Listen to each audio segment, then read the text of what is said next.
Good evening. Hopefully everybody can hear me. My name is Jim Harrington. I'm going to be the MC tonight for this program. I've talked to a lot of you through emails and texts and phone calls, etc. I appreciate everybody getting back to this. As you can see, we have a full house tonight. So this is probably one of our biggest banquets ever. So thank you so much for your support. First up, Ben Erickson. Where is Ben at? Ben Erickson. Well, he's going to get a round of applause anyway. Ben is in charge of the video stream that people are going to watch this banquet tonight. He's also in charge of the slideshow that you're going to see throughout this evening. And he also put this program together that's in front of you. So Ben Erickson, thanks for all you did, member of our board of directors. Next up, I'd like to introduce our president, Scott Mason.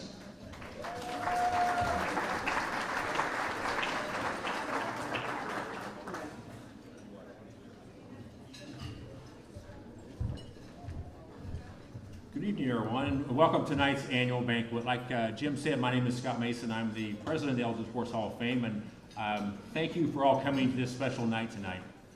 The Hall of Fame has had a great year this year. We've also lost some members and some inductees. We've lost longtime member Steve Laird, inductee Ron Wiesner, and two of this evening's inductees, coaches Terry Shabert and David Yates. Let's have a moment of silence for those who have passed during the past year.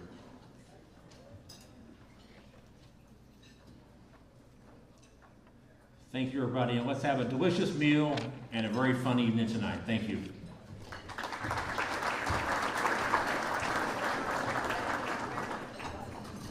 Okay, I get the privilege of sending the first 6 tables out to the line. Please use all 3 lines that are back there, and I hope you enjoy the meal tonight. As you're eating tonight, up on the slide presentation will be all of the past inductees of our organization. So you'll be able to see that as you're having dinner tonight. First tables we're going to dismiss. Tables 1, 2, 3, 4, 5, 6. Those 6 tables, head to the back, please. Natalie this beautiful lady here will be dismissing everybody else, so please wait for her to come around. There. Thank you. You can go around and do it individually. Okay. That's cool. I'll do that. A little more personal. I like that. Good. Walk around.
I've been informed by the hostess if anybody wants to go back for seconds.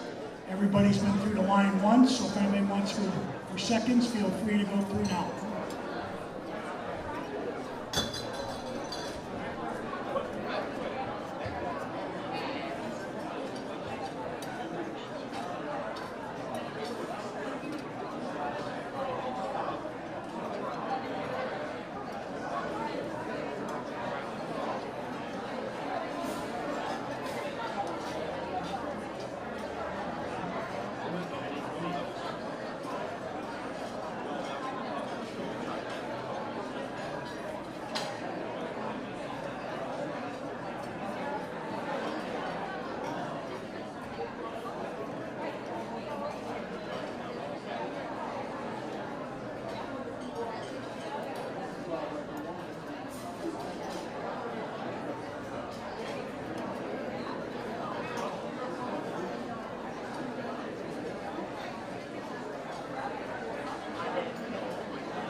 We will get started in about 2 minutes. We have a long program tonight, so we want to make sure we get everything in. So we'll start in about 2 minutes.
Since the desserts have been brought out, we're going to get started. I'd like to bring up, we have to have a business meeting tonight, I apologize, but we're going to have our vice president come up, who's also in charge of membership and does a great job, and vote.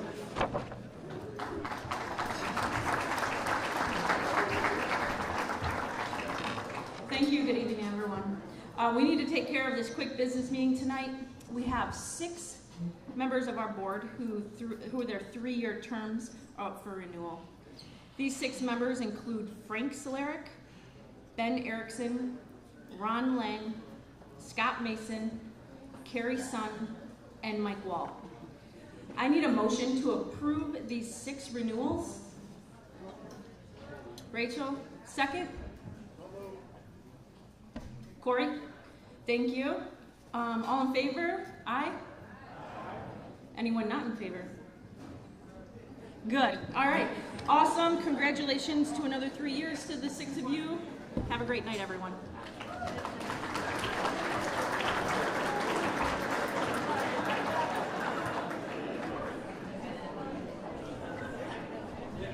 I wish I could be that short. First off, I don't know what you people thought of the food tonight, but Greg Chanlucy, where is Greg? Catering Made Simple. Greg, come on over here and take a bow. Thank you for an outstanding meal. I've never seen a group get through in 25 minutes, 300 people served in 25 minutes. Just outstanding job. And his company, Catering Made Simple, all kinds of business cards out there on the table if anybody's looking. He's a big-time supporter of the Elgin Sports Hall of Fame. Thanks, Greg. Mike Strasser, where are you at? Mike, would you please, anybody that's having a difficult time reading that program, please raise your hand, and Mike Strasser will walk around with bigger copies for anybody that needs them. Don't have to admit your age. I'm struggling too. But they will be walking around, have your hand up. Somebody will pass out any copies if you need them. Bigger print.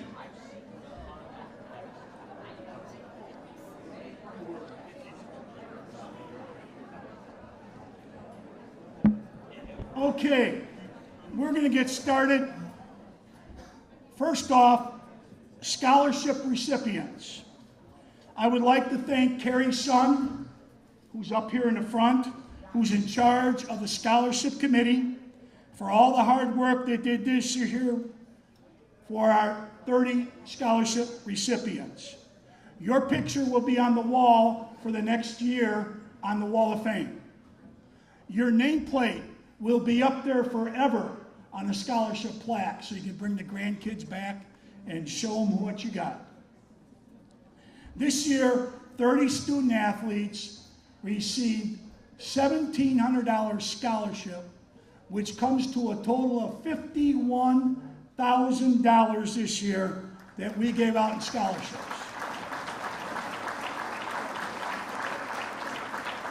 We have given out 666 scholarships since 1980 for a total of $827,000. Thank you for your generosity to all our members. I'm going to call up the scholarship recipients and presenters by school. As you follow along in the program, their picture will be up on the wall over by Ben. Please stand in front of the podium until everybody from your school has been announced, and then always step to the side over here to get your picture taken with our Hall of Fame backdrop. First up, Burlington Central High School. She's not able to be here tonight. Kenzie Anderson. She's at the University of Illinois. Her mom and dad, Brian and Lynn. Mom will accept on her behalf. Mom, please come forward. Mom? No mom. Oh, she's coming. Okay. There she is. She 4 years of track, 3 years cross country, 2 years basketball, 3-time state qualifier in track, Kenzie Anderson. Next up, Ryan Crease. He's at school also, University of Illinois, Springfield. His parents, Andy and Tracy. Tracy will accept on his behalf. Tracy, come forward, please. Track 4 years, cross country 4 years, all conference and state qualifier senior year, Ryan Crease.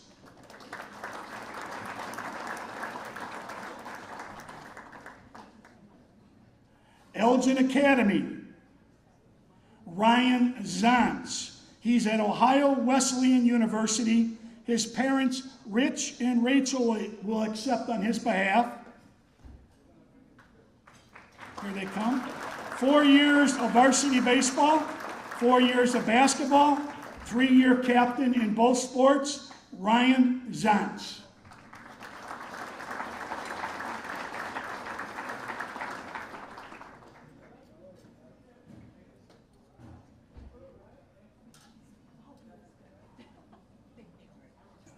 Thank you.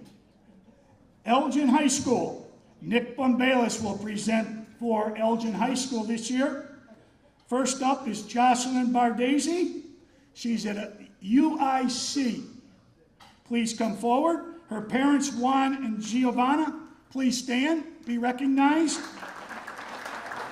4 years varsity basketball, honorable mention all conference junior and senior year, Jocelyn Bardesi. Next up, Maylee Fuller. She's here, attending Elgin Community College. Her parents, David and Carrie, please stand.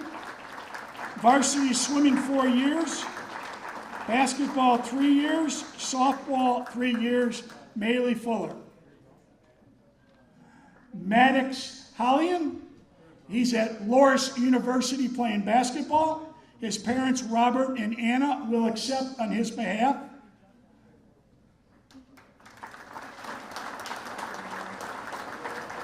Varsity basketball 3 years, all conference 2 years, and number 3 all-time leading scorer at Elgin High School, Maddox Hallian.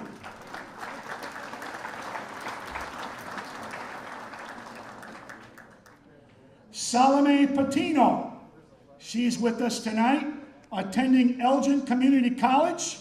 Her parents, Julian and Jeanette, please stand. Varsity girls wrestling 3 years, upstate all conference 2 years in wrestling, Salome Patino. Edgar Perez, should be here with us tonight, attending Aurora University. Parents, Jorge and Maria. Varsity soccer 3 years, upstate 8 all conference in soccer, Edgar Perez. Chloe Rivera is not with us tonight. Lamani Spates, attending Benedictine University. He's here tonight. His mom, Genovia, please stand. 2 years varsity football, 2 years track and field, upstate 8 all conference football, Lamani Spates. That's Elgin High School. Thank you. Make sure you get a picture. Hampshire High School. Mike Sitter, athletic director, will present. Joseph Joey Ochoa, not with us tonight. Mike will accept on his behalf. He's at McHenry Community College. Joey Ochoa. Harvest Christian Academy, athletic director Justin Rasmussen will present.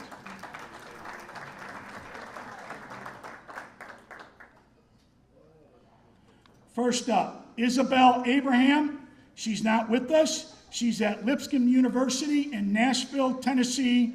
Her parents, Jason and Susan, will accept.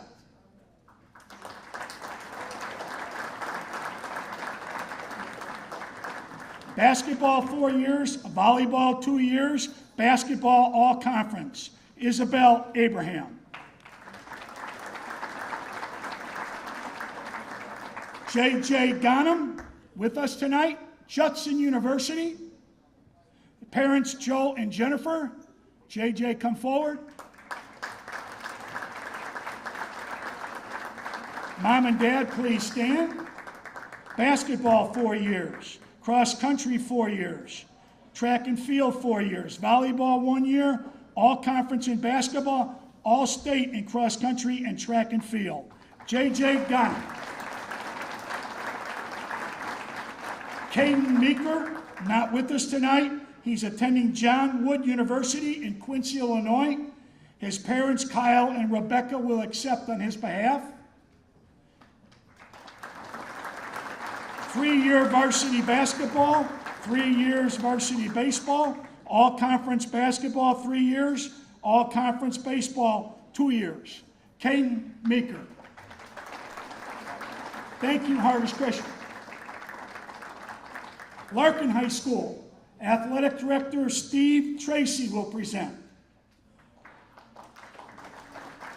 Bryn Kerber is with us tonight.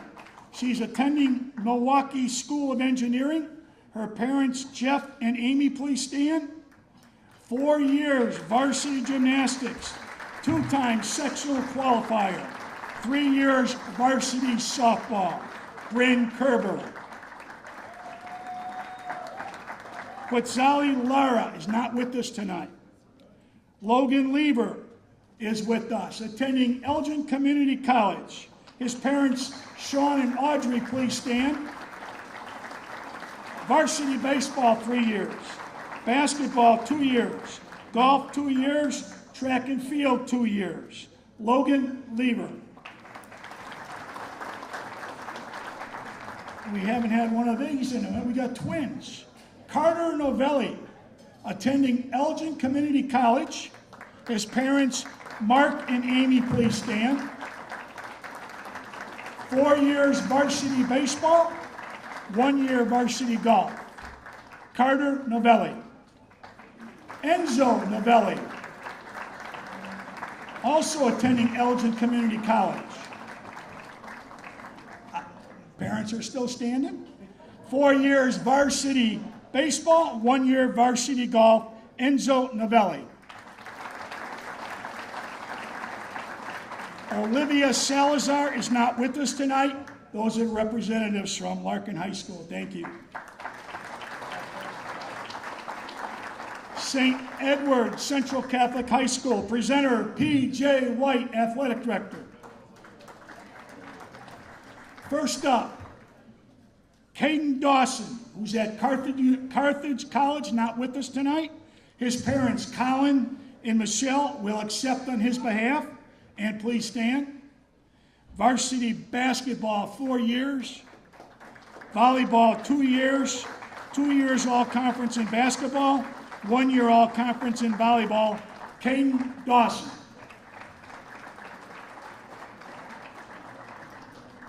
Morgan Letso is not with us tonight. Caitlin Madsen, she is with us from Marquette University. Her parents, Michael and Elizabeth, please stand. Varsity volleyball, 3 years. Soccer, 1 year. All conference volleyball, 2 years. MVP on the volleyball team, senior year. Caitlin Madsen. Josh Pordorf, attending the University of Notre Dame, not with us tonight. His parents, Tim and Megan, will accept. Varsity soccer, 4 years. Basketball, 2 years. Volleyball, 2 years. All conference in volleyball. All conference in soccer. Josh Pordorf.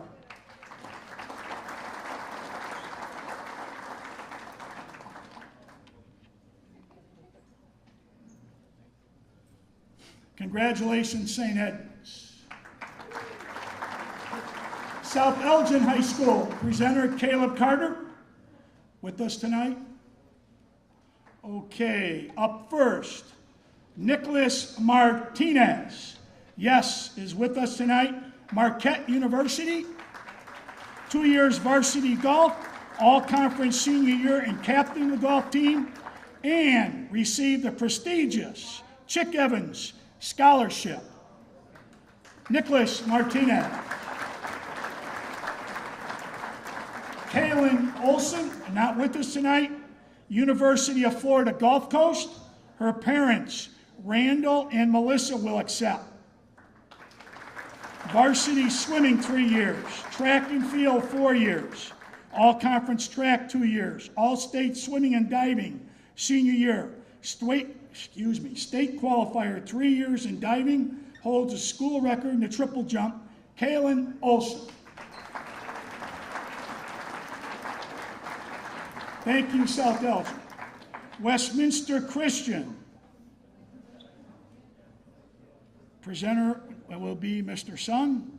Stephen Bolt is with us. He's attending Concordia University, Wisconsin. His parents, please stand. Ryan and Zoe. Varsity soccer, 4 years. Varsity basketball, 2 years. First team all-conference in soccer, all 4 years. All areas senior year in soccer, Stephen Bolt. Olivia Horiniak, she's with us, attending the University of Iowa. Her parents, Kevin and Christy, please stand. Varsity volleyball, all 4 years, all conference senior year, Olivia Horiniak. Thank you, Westminster Christian High School. You guys can get your picture taken. Elgin Community College. Presenter will be Melanie Schaefer, Sports Information Director, Assistant Athletic Director, and many, many other chores. Neither recipient can make it tonight. Melanie's going to accept on both their behalf. Sarah Duque and Daniel Kinney. Thank you. Best of luck to all the scholarship recipients in all of your future endeavors. The future is bright with outstanding people like you. Thank you.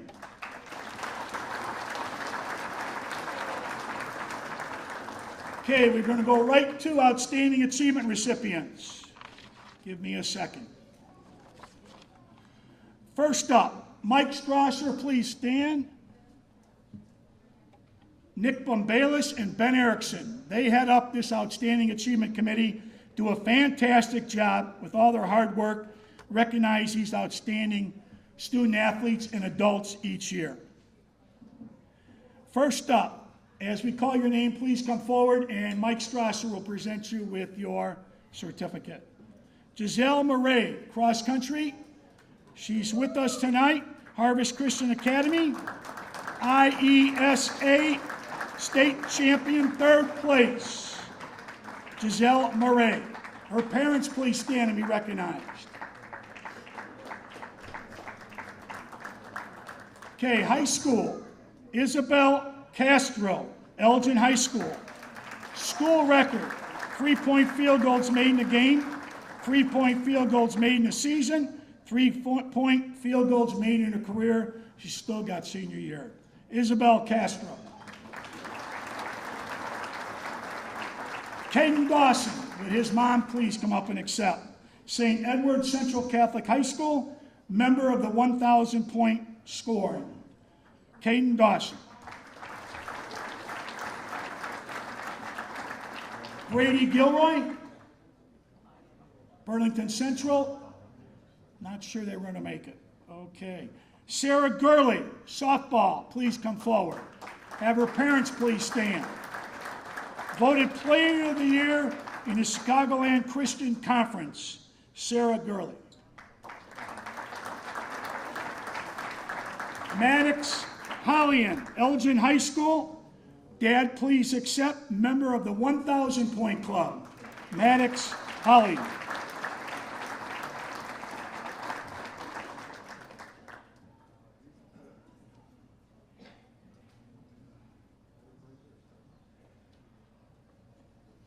Addison Lanton, tennis, Elgin Academy. This young lady is a singles champion in her conference, singles champion in the sectional, undefeated state champ, 26-0, Addison Lanton.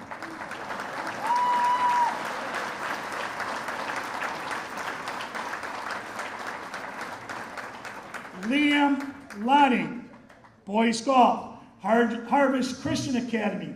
Would his parents please stand and be recognized also? IHSA, second place in the golf state tournament, Liam Lotting. Ben Mitchell, Harvest Christian Academy. His parents please stand and be recognized. Player of the Year and MVP of the Northeastern Athletic Conference in baseball, Ben Mitchell. Salome Patino, Elgin High School, girls wrestling. Parents, please stand again. Salome, come on up. Upstate 8, girls wrestling, conference champion, 120 pounds. Salome Patino.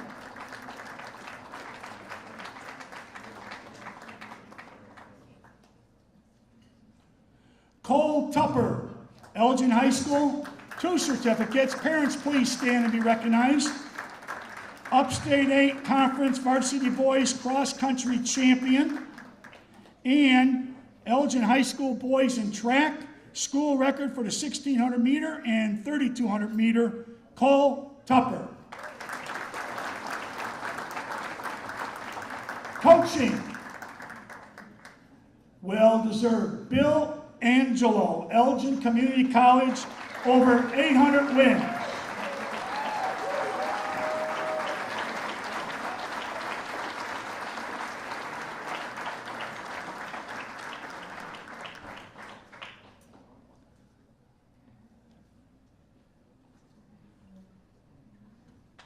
Uh-oh, they forgot you, Bill.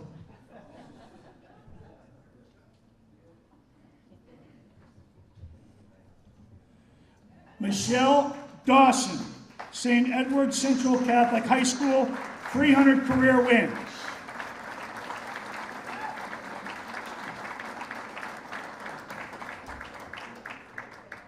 David Yates, girls basketball. His wife, Kathy, will accept on his behalf. From high school, inducted into the Illinois Basketball Coaches Hall of Fame. His team finished 3rd place in the state in 4A last year. David Yates with Kathy accepted. College. Noah Mack, men's track. Elgin High School, College of DuPage. Parents, please stand. Noah, National Junior College Athletic Association Track Athlete of the Year. Division III National Champion and first team All-American 100 meter, 200 meter, 4x100 meter, 4x400 meter, Noah Mack.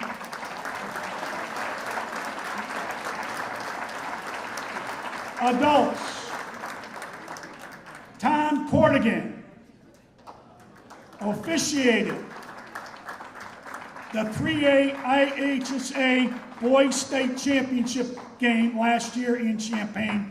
Tom Cordigan.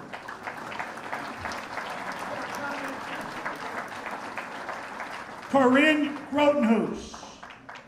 Corinne, you've seen her before, inducted into the Illinois Masters Swimmer Association Hall of Fame. Corinne Grotenhuis. Congratulations to all of the recipients, great honor. Next up, Ron Lang, and we will talk lifetime achievement. Ron Lang.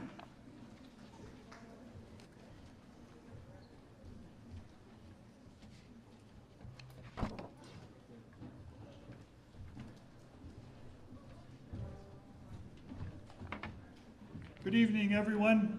The Lifetime Achievement Award is presented to a past Elgin Sports Hall of Fame inductee. That inductee has either continued on in a sport and added to their credentials in that sport, or gone in a different sport and achieved great achievement. This year, we're pleased to have one past Lifetime Achievement Award recipient here with us, and I'd like her to stand up. Corinne Grotenhuis, you'd stand, please.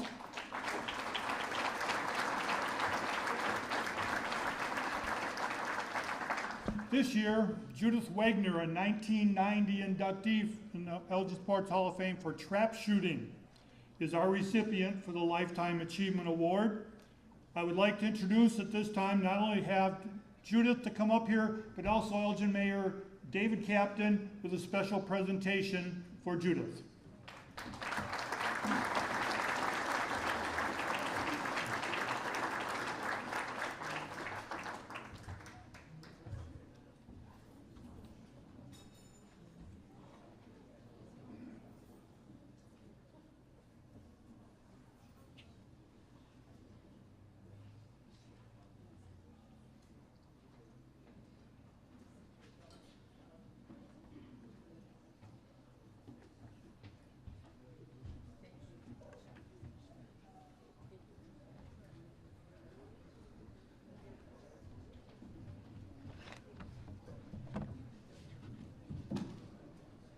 You know, sometimes fame is pretty fleeting. It's a swing of a bat or a couple of seconds on a football field, and you go down in history for that. But some people do give back for their entire life, and that's what makes this award special. This is a lifetime award for a woman that has given a lot to her sport and given a lot back to sports in general. So it gives me great pleasure to read this proclamation today.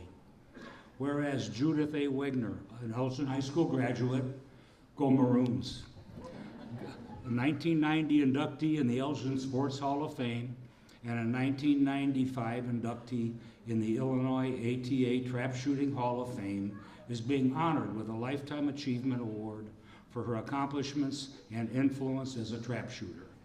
And whereas Judith began hunting at the age of 12 with her father, Pete, the following year, Judith began shooting trap at the Hilldale Gun Club, registering her first targets and winning her first trophy.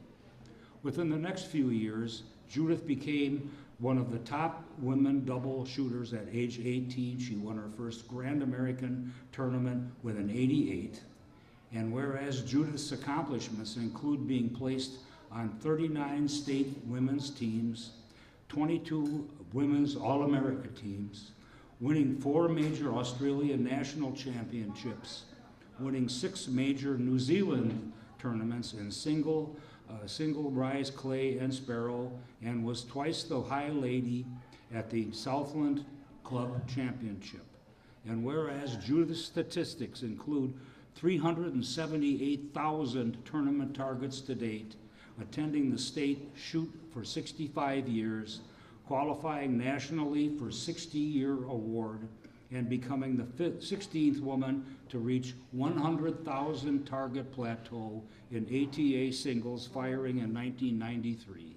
And whereas Judith also has been active as the director of the Northbrook Sportsman's Club since 1984, when she became the president, and in 1987 she also became the treasurer of the Illinois State Trap Shooting Association.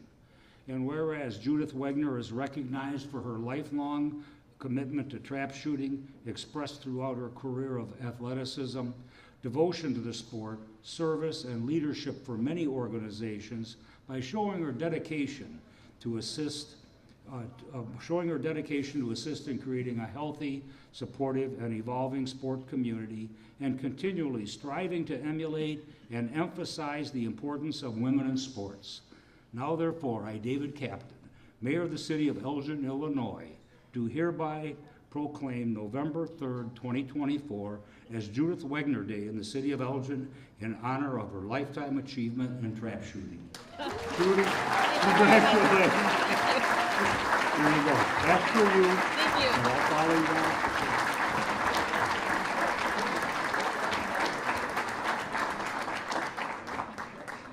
He knows more about me than I do. The reason, I won't read all of this because it's in here. The reason I started trap shooting My father came to Elgin in 1921 to play baseball. He was a pitcher and he played professional baseball with the Cubs and the Sox. They sent him down to the south to play ball and he caught malaria. That was the end of his baseball career. So then he came to Elgin and worked at the Elgin Watch Factory. He was there for 40 years, and my mother was at the Brethren Press for 35 years. With 3 daughters, he took us all hunting and fishing. I ended up trap shooting because I couldn't catch a fish. In that 1959, I won that first trophy. It was at Fieldale, east of Barrington Road on Route 72. There's a golf course. That was the original club. And I thought that it was a funny looking teapot. I learned out later that it was a cocktail shaker. So I just appreciate this award. I'm trying to shoot a couple more years, and my goal is $380,000. That's what it costs to shoot trap. Many airplanes. So I hope I make $380,000, but this heat's kind of curtailing my shooting. So I thank you very much for this award. I appreciate it very much. It's nice to be recognized in your hometown, and I'll always have a soft spot in my heart for Elgin. Thank you.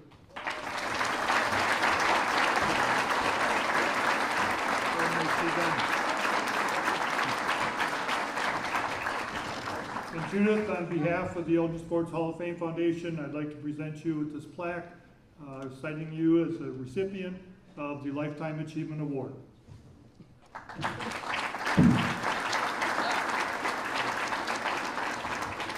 Thank you in the committee for everything that you do. Thank you very much.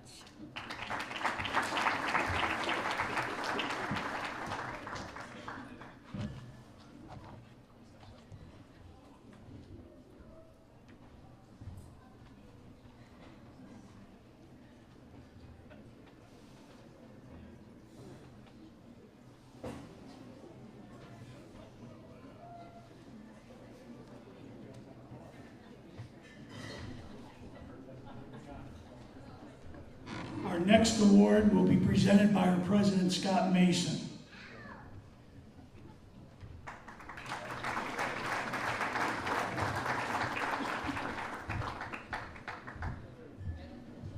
I'm honored to present the Vic Massie Award tonight. This is a very special award that's given to recognize an individual or group that has made significant and long-lasting contributions to athletics and sports in the city of Elgin. We have a few prior winners here tonight. I'd like to recognize those first. So please stand when your name is called. Let's hold our applause till the very end, and I've announced everyone. Ken Barnhart, Kathy Lang, Ron Lang, John O'Hare, and Dave St. John. Round of applause for those guys. Thank you.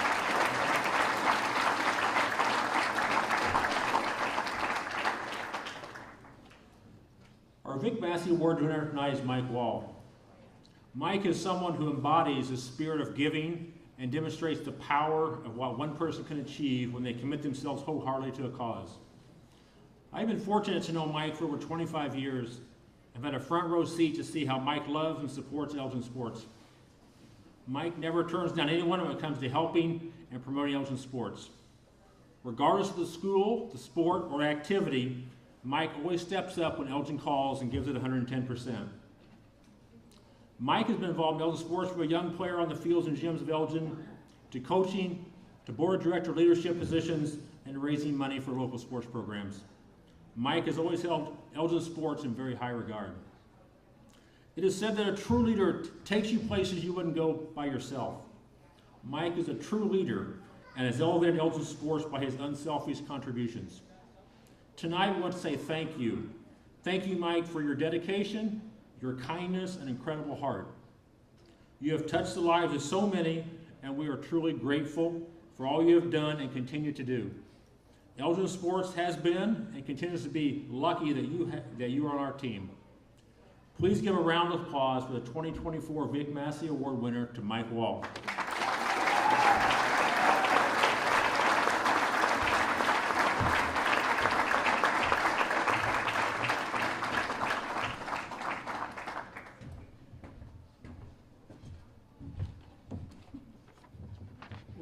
Wow, those are very kind words.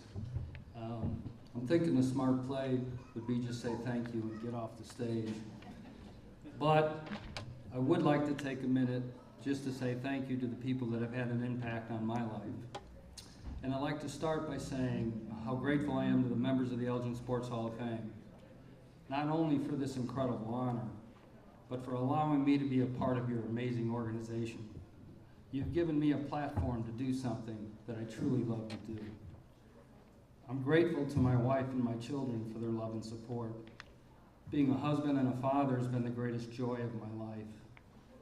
I'm grateful to my friends who continue to support my charitable endeavors. Your generosity never ceases to amaze me. I'm grateful that I had the opportunity to play for some outstanding coaches. Coaches who taught me that sports was about so much more than winning and losing. And I'm grateful that I had the privilege to coach so many incredible young men and women. I know I learned as much from them as they could have possibly learned from me. Mostly, I'm grateful to my parents. My parents taught me everything that I would ever really need to know. They taught me the value of hard work. They taught me to respect others. They taught me the difference between right and wrong and the consequences of my actions. And they taught me that it was better to give than receive.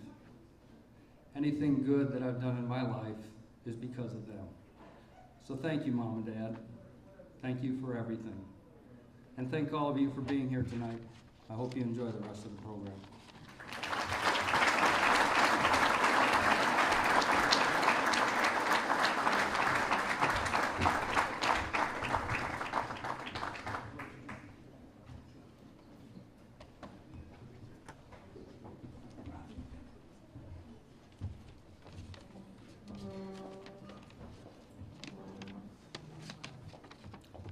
The Team Recognition Award is presented to outstanding teams from Elgin's past.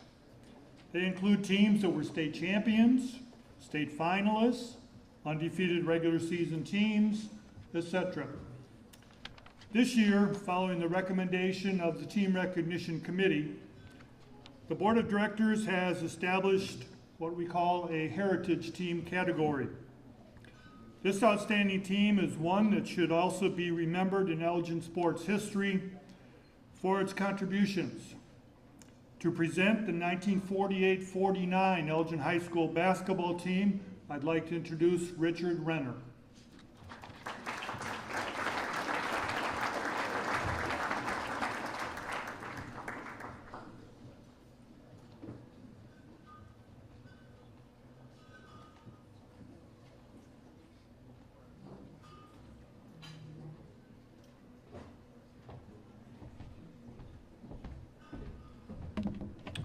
Well, good evening, and congratulations to all of you who are being recognized here tonight. You're a part of a great heritage of Elgin sports. And this evening, it's my privilege to introduce a shining example of that heritage, the Elgin High basketball team of 1948-49. Now, if you're here tonight, I'm pretty confident you appreciate excellence in sports. And the 48-49 team exemplified that excellence, but in a story deepened by human tragedy, adulation, resilience, and bitter frustration. In the 1940s, the state of Illinois was mad about high school basketball, and no community was more passionate about it than Elgin. And the high school sent several teams down to the state finals in those years. And under the Hall of Fame coach, John Kraft, they came oh so close to a state title, but never quite got there. But in those years, there were a lot of rumors around town of some really remarkable boys on Elgin playgrounds and in the local gyms. And when those kids got to the high school, there was a sense that these would be the team everybody had been waiting for. Their excellence was apparent right from the beginning of the 1948 season, and the high expectations of Elgin fans were shared by coaches and sports writers statewide, and only inflamed by dominating victories over Chicago area and downstate basketball powers. Elgin was rated #1 in both the first United Press and Associated Press polls of the year, and they would be the first team in the history of the Associated Press basketball poll to be #1 throughout the entire regular season. And today we know it was a special team. Its coach and 3 members are already in the Hall of Fame, and 2 more are candidates for induction. And they were kind of like rock stars. They had a special allure. Newspapers followed their every move, featuring the so-called giant 6'7" center Bob Peterson, and particularly the forward Bob Servant, who superstitiously painted his toenails red before each game, and who amazed fans by his remarkable shooting skills despite having to play with a shoulder brace because of an old football injury. Well, on the road, Elgin set off frenzies of ticket buying. In DeKalb, they added seats to the gymnasium. They broadcast the game to an auditorium, but still, many people sat outside on a winter night, up on roofs, window ledges, fire escapes, to peer into the gym and see Elgin crush the 7th-ranked team in the state. And at Moline, 5,200 people turned out at their field house to see their 5th-ranked team fall to Elgin by 37 points. It had been 31-9 at the half, and it was Moline's worst loss on record. And when Elgin was on the road, thousands of Elgin fans gathered at the Elgin Gymnasium to hear a broadcast of the games there. The team was gaining national attention and traveled beyond Illinois to Madison, Wisconsin, where they beat Madison's 2 big high schools, both by more than 25 points. But on the way home, in a 3-car caravan, a northbound truck came out of a blinding snowstorm, striking 2 of the cars. Coach Kraft and Spence Morris, his assistant, were injured along with several players. And fortunately, many of the tall Maroons had been slumped in their seats sleeping and so avoided worse injuries. But Coach Morris, resting in his hospital room, suddenly passed away. Well, with Kraft hospitalized and his assistant dead, Elgin called on a new coach who had been teaching history at the school, but had coached the boys as freshmen and sophomores. 1 game was postponed, but most of the boys soon recovered, and still ranked #1, they started right where they left off and defeated powerful West Aurora. And as the team racked up victories, center Bob Peterson appeared to have a lock on a new individual scoring title for the conference, until he noticed a rash, measles. Without Peterson on the team suffered 2 defeats.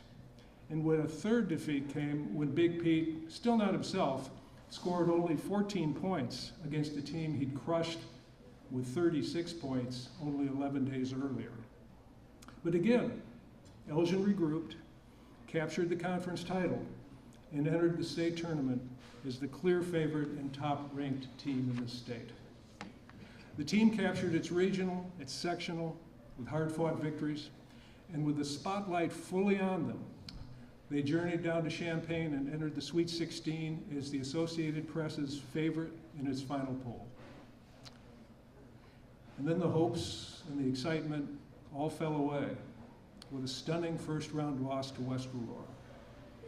It was a ragged game where Aurora broke Elgin's fast-paced offense with a stall, forcing Elgin to foul to get the ball.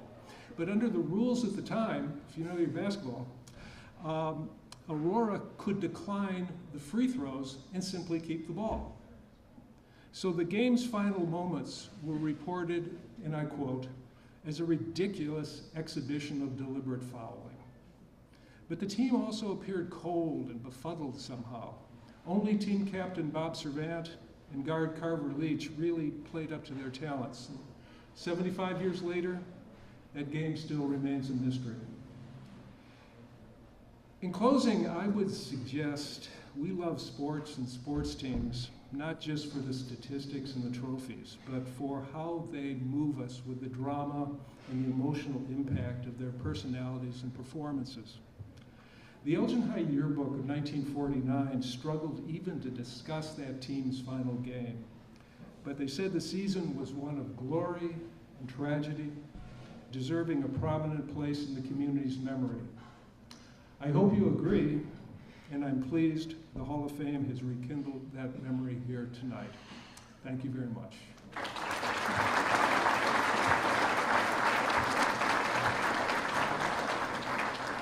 Let me add to that regrettably, no members of the team are here to share this evening with us anymore. The last member, Ron Wiesner, their starting guard and an outstanding athlete, passed away this spring at age 92. This team and its experiences were always close to his heart. On the other hand, I'm very pleased this evening that we have daughters of team captain Bob Servant here in the audience, and if they would be interested in stepping up and maybe saying a few words. They bought a particularly interesting item that the family had in reference to that story I told about needing a shoulder brace. So. These are Lori Servant Beaver and Sally Servant Wiedemann.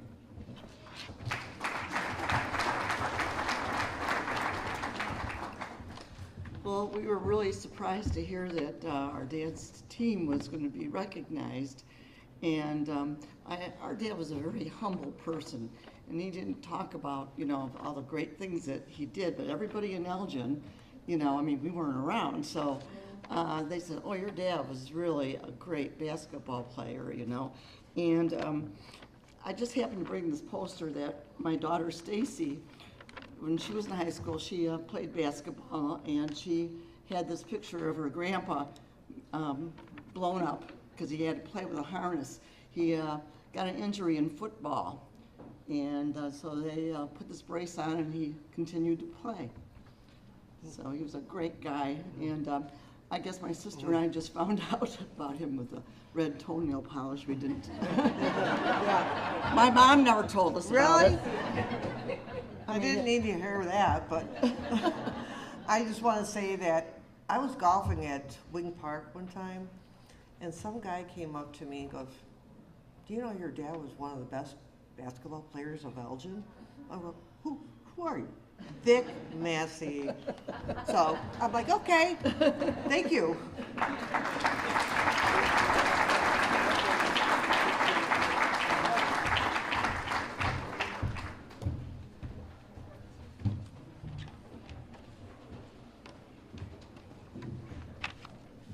I just want to add one quick little piece of information to that story. Rich told you how it was a 3-car caravan heading back to Elgin from Wisconsin. The third car was being driven by Rich's dad, Gil Renner. So Rich certainly has a lot of information and heard some real memories about that accident that the team had coming back from Wisconsin. For team recognition this year in the youth category, we are presenting the 1982 Elgin Teener League All-Star Team. They ended up being national champions. I'd like to introduce George Limbaris, one of the team's coaches.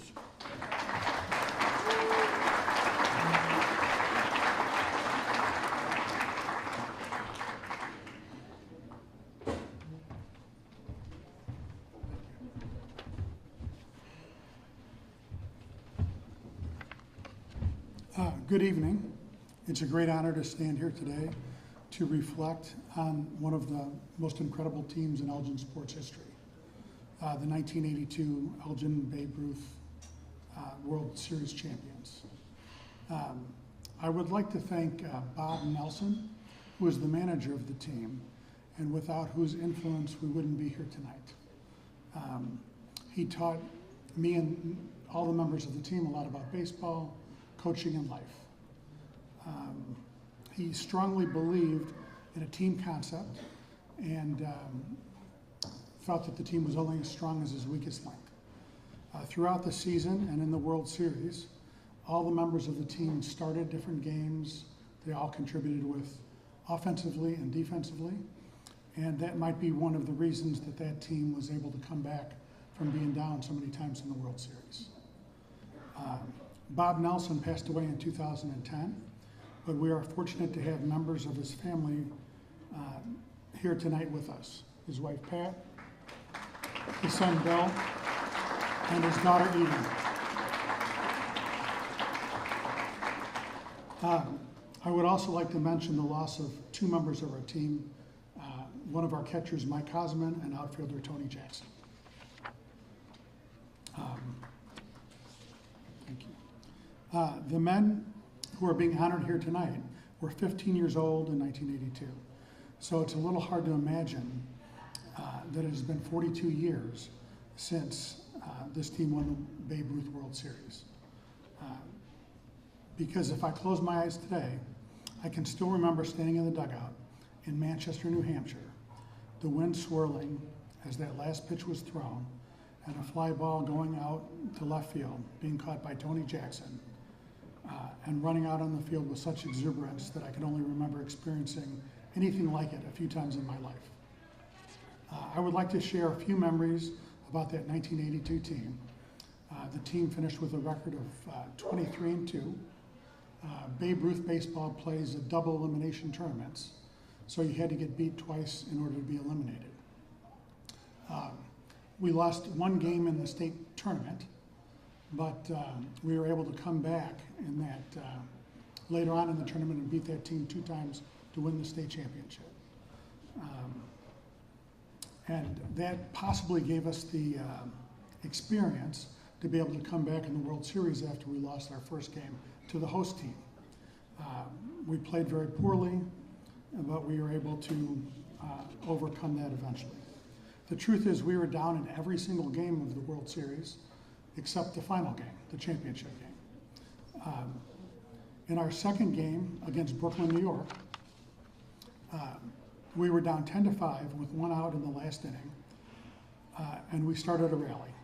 A Lee Sotos walk, a Brian Korn homer made it 10-7. Brian Weiss and Jim Limberis then singled. The next batter, Rodney Hondo Taylor, hit a ball so hard that it ripped the webbing out of the first baseman's glove. But miraculously, the second baseman was backing up the play, and he still got him out at first base. So we had 2 outs. The next batter up, hit a pop foul to first base, but that first baseman was still a little bit shaken from the ball going through his glove. Fortunately for us, he dropped the ball. Brian then got a single, another run scored, and then Mike Caston got up. He hit an infield single, and it was a close play at first, but the pitcher covering first base didn't step on the bag, and so he was safe. It was 10-9. The following run, we tied the game with on a wild pitch, and my brother Jim Limberis got a single in the extra innings to win the game 11-10. Winning that game gave us the confidence we needed to battle our way through the losers bracket, sending teams home 1 by 1. We made it back to play the only undefeated team in the World Series at that time, which was Nashville, Tennessee. We would have to beat them twice in order to win the championship. The first game was a good battle, but we were down in the last inning 5-4 with 2 outs, and we had a runner on base. Lee Sotos came up to the plate and hit a walk-off home run for us to win the game 6-5. The next game, Todd Upsall pitched, and that's the only game that we didn't fall behind in that series. We won that game 8-6, and it was the team set a new World Series record, a few World Series records. Most of them have been tied or broken, but one that still remains is that we had the most consecutive victories with 7. All of the teams, when we went to the World Series, were asked to bring a state flag. We just brought the one from Trout Park, and it was a fine flag at that time, but it was much smaller than all the other state flags that they brought. So at the beginning of each tournament game, they raised all the flags, and it was easy to spot ours because it was the smallest one. And then after a team was sent home, they took it down. So by the end of the tournament, ours was the only flag standing, and we like to say that it was the little flag that could. There's many great memories from that season, but the reception we got when we arrived back in Elgin was unbelievable. We were met by the mayor and many, many people who listened to the games on the radio. They had a parade for us. We rode on fire trucks, and we ended up at the Blue Moon restaurant, and something that it's etched in my mind forever. So I would like to call up the members of the team, and if they're here tonight, please come up and join me. And I'll also name their primary position.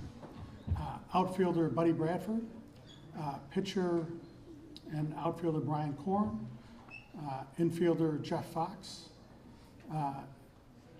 infielder and catcher Bobby Graham, outfielder Woody Hicks, infielder and pitcher Steve Jeffries, infielder Mike Caston, infielder and pitcher Jim Lindbaris, catcher Brian Lai, outfielder and pitcher Lee Sotos, first baseman Rodney Hondo Taylor, catcher Andy Underwager, pitcher and outfielder Todd Upsall, infielder Brian Weiss,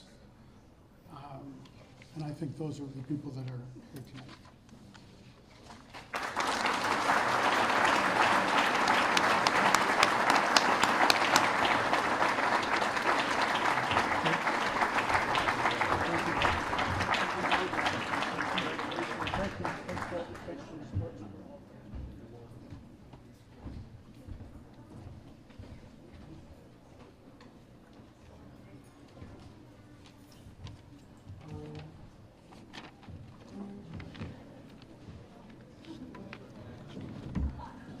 In selecting teams for the original team recognition, the board had the unique opportunity this year to choose 2 outstanding teams from Elgin Community College. The 2005 baseball team set the school record with 54 victories, on its way to finishing 3rd in the nation in the NJCAA Division II tournament.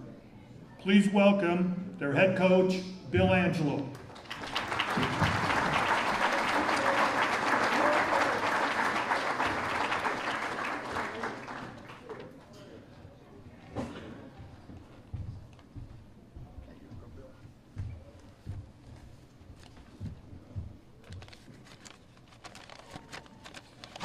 So I got recognized earlier today for 800 wins. The team that we're talking about was responsible for about 1/8 of those.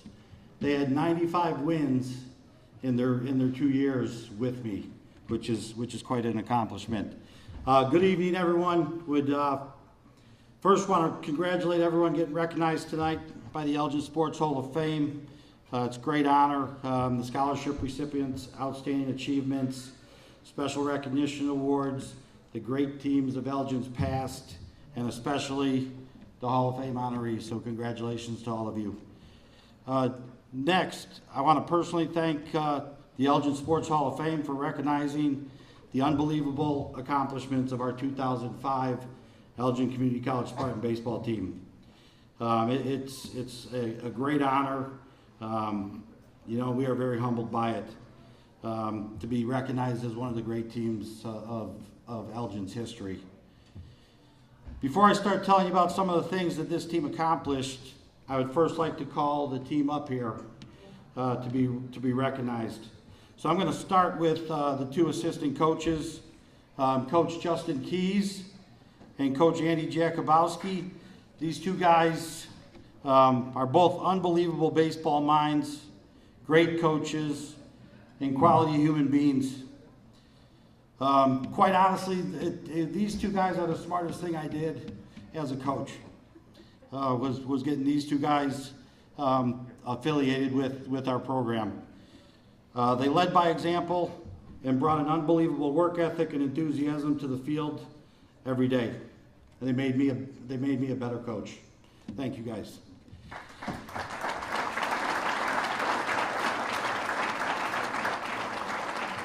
All right, now let's meet the players here that are in attendance. First, outfielder Chris Bilski.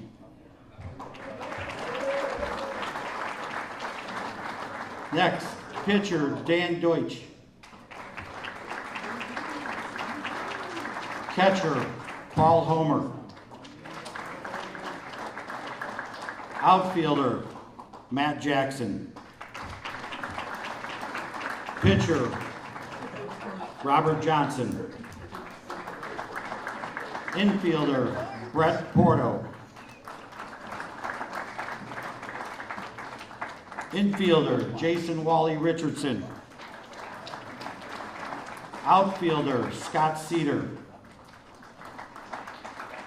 Catcher Nick Tepper. Infielder Alex Turk. Catcher Justin Upsall. And pitcher Dan Vogt.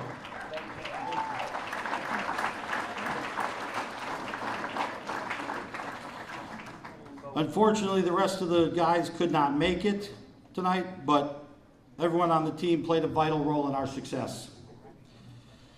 These guys were an amazing group of local talent. They were essentially an all-star team from all the local high schools. I was fortunate enough to have all of them come to ECC and play baseball for us. They played for each other, and they out-hustled their competition. They knew what it meant to play with passion, how to compete, and how to play with purpose. They were amazing teammates to each other and didn't care about individual accomplishments. 20 years later, it's still the best team in Spartan baseball history. Here are some of what this team accomplished as a team that year. 54-10 overall record, most wins in school history, and only time that we have ever won over 50 games in a season. We went on a 19-game winning streak that year. We were ranked the #1 team in the country for 1 week. It's the only time that we have ever been ranked #1 in the country. 13-1 in conference play, which ties for the best ever record in conference, and a conference championship. Region 4 championship, second consecutive. North Central District championship, also second consecutive. And a third place finish at the NJCAA Division II World Series in Millington, Tennessee. The team also had 3 All-Americans, 7 All-Region players, including the Region 4 Player of the Year. 7 players that went on to play at the Division I level. 1 player that played professionally, and 2 players that have been inducted into the Elgin Sports Hall of Fame. These players left a legacy at Elgin Community College. Thank you again for the honor of being recognized as one of the all-time great teams in the history of Elgin sports. Thank you.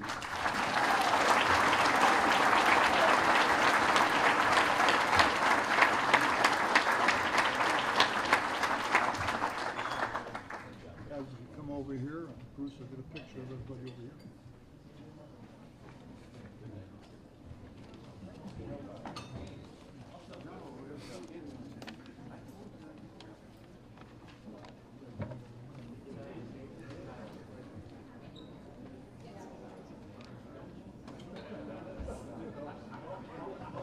The second team from Elgin Community College that we're recognizing tonight is the 2016-2017 ECC basketball team.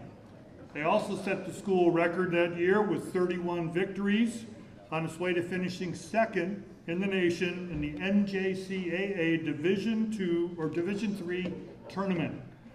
Please welcome Coach Reed Nosbich.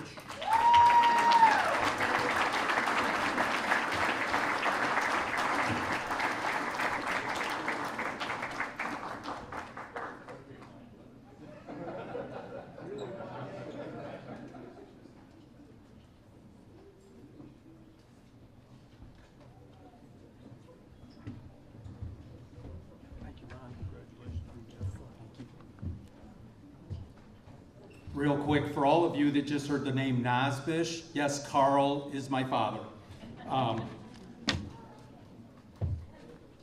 First, let me start off by congratulating tonight's inductees and scholarship recipients. My daughter was lucky enough last year to be one of those scholarship recipients, so I know how special that is. What an honor. I've been a lifelong Elgin resident. I'm a Larkin graduate. I'm an ECC graduate. So I've seen a lot of you that are inducted already. My childhood hero is inducted, Charlie Weber. So I've been able to watch a lot of you play throughout the years. Also, thank you to the board for selecting us to be recognized tonight. I know a lot of the board members had an opportunity to watch this team play, and they know how special they were. At this time, not my staff, just my players. If you guys could come on, make your way up here and stand in front of me. As they do that, about a week ago, I was going through my speech again, and I realized how important tonight really is. I have a huge responsibility in the next couple of minutes to describe to you how good this group really was. As I look back at the 2016-17 season, my assistant, Pat Barnhart, had informed me on June 3rd that we were being recognized tonight. From June 3rd until this past week, I was writing things down that happened during that season. Came up with two little short stories that I would like to share with you to help you understand what type of a group they really were. It was early November. We were 3-0. We were headed up to Milwaukee Tech, who was also 3-0. They had won their first 3 games by an average of 35 points. And the night before we left, we were in the locker room going through our scouting report, individual players, and I reminded the guys how hard it is to play at Milwaukee Tech. Very tough arena to play in. The next day we drive up to Milwaukee Tech, guys are getting dressed, I come in for pregame and I started going through that exact same scouting report, trying to get them mentally prepared for how hard the task was in front of them. I got about 4 sentences out of my mouth, and one of the young men, we won't say who, stood up in the locker room and said, "Coach, we heard you loud and clear last night. We know where we are and we know what's in front of us." We beat Milwaukee Tech that night 100-67.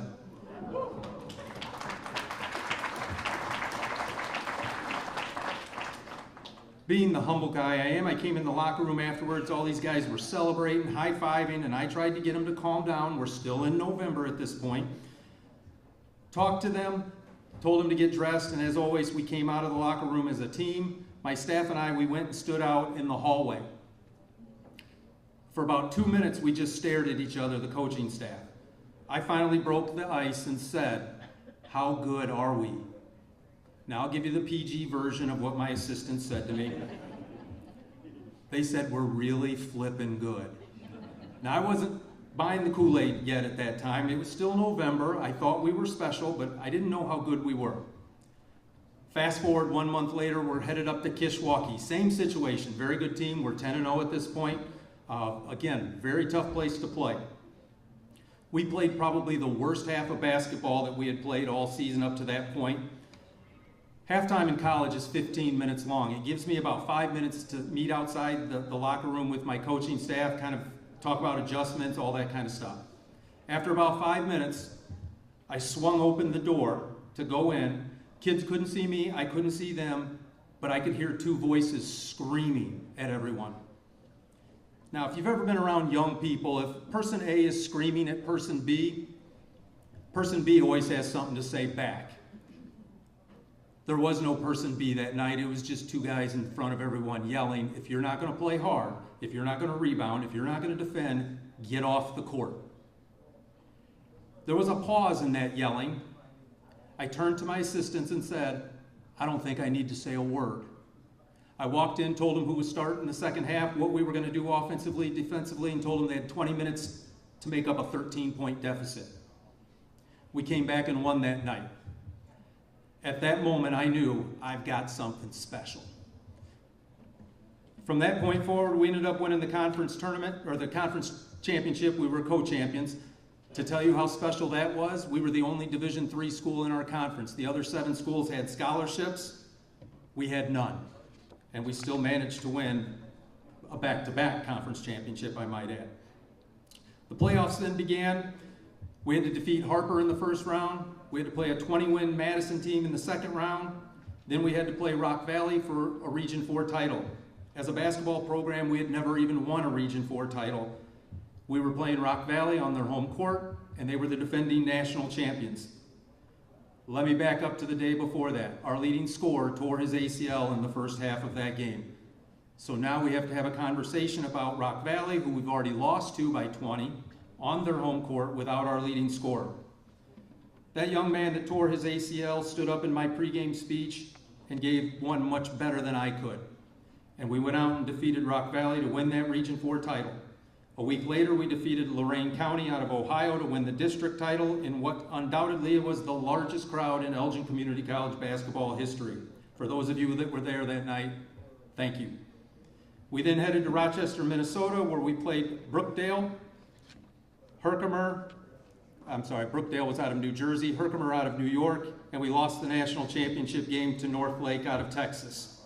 During that tournament run, we played the 2014, 2016, 2017, 2018, 2019, 2022, 2023, and 2024 national champions. We basically had to go through Duke, North Carolina, and Kansas just to get to the national title game. That's what they achieved. The members of that team, some are not here tonight. Coach T, if you could come up and hand out the certificates for these guys. And actually, Coach Pat, if you can make your way up. Coach Mark, if you can make your way up, that'd be great as well.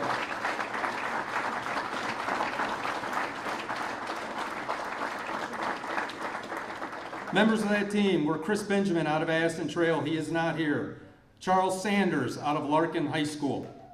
Isaiah Smith, who's not here, out of Champaign Central. Jorge Contreras out of Streamwood. Juwan Stewart, who is here, out of Larkin High School. Desmond Douglas out of Elgin High School. Shaq Bennett out of Elgin High School. Don't ask me how this happened, but Jamal Jackson out of Australia. We didn't have a recruiting budget to recruit Australia. His father was from Chicago and his godparents lived in Bartlett, and all he wanted to do was come to school in the United States. Connor Bosch out of Huntley High School. Ethan Mayfield out of Burlington Central. Demetrius Rhombus out of Schaumburg. Stephen Moyer out of Geneva. Noah Fox, who is here, out of Harvest. Dustin Cram, who's out of Bartlett and is here. Jordan Anderson out of Bartlett. Homer Denson out of Von Steuben. And we had 2 red shirts that year, Jack Wolf out of Larkin and D. Robinson out of Elgin Academy. And then let me introduce my assistants real quick. Tarnell Davis, who was with me for many, many years. Mark Somerville, who played for me in high school before I came over to ECC. And Pat Barnhart, who was an Elgin High graduate.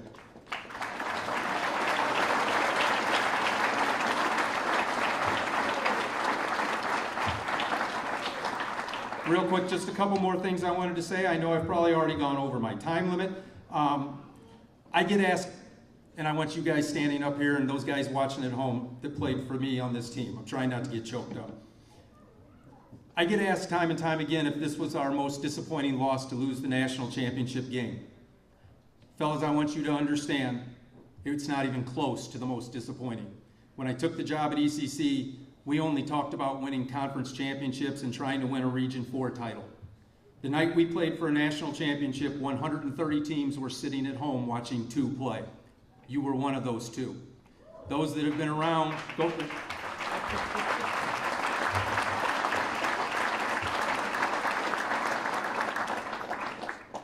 The last thing I'd like is, I know many guys, there was a group text going around that when I get up here, please let the players at home know to turn Ben's YouTube on. Those of you guys that were on this team that are not here tonight watching on YouTube, I want you guys to just stand up and don't tell me that your coach can't see me. I'm not standing. Stand up. Then there's another group that I'd ask to stand up. My wife and 2 kids, if you could please stand up. Coach Pat's wife, if you could please stand up. Mark's wife, I know, is watching on YouTube. If she could stand up. And Coach T's girlfriend is watching on YouTube. If you could stand up. And then I'd ask the families of these guys and all of the friends who came here to support them and all of you watching on YouTube to stand up. And if you are a person who saw this team, please stand up. We're here to recognize these young men standing in front of me, but we want to take a minute and recognize all of you, because you were on the journey with us. And it was one heck of a ride that you took us on. So without you, there's no us. Finally, guys, I want to leave you with one thing. Growing up as a young man, my mother used to say to me all the time, basketball doesn't put dinner on the dinner table. And she was right, 100%. I know she's watching right now. But guys, I want you to understand what it did do for you and myself and all the other guys that played for me. It brought us all together. It built great memories. It built great friendships. And so many of you have gone on to be successful in life. I can't even list all the things that we have that guys have become.